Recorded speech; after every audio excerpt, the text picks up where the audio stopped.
Welcome to BubbleArtKids.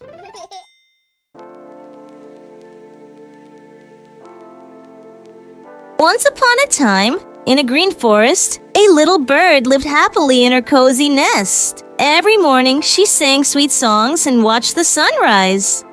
One day, dark clouds covered the sky. A strong storm came. The wind blew hard, rain poured down, and the little bird's nest was blown away. When the storm ended, the forest was quiet and wet. The little bird sat sadly on a broken branch. Her friend, the rabbit, squirrel, and deer said, "Oh dear, your nest is gone. What will you do now?"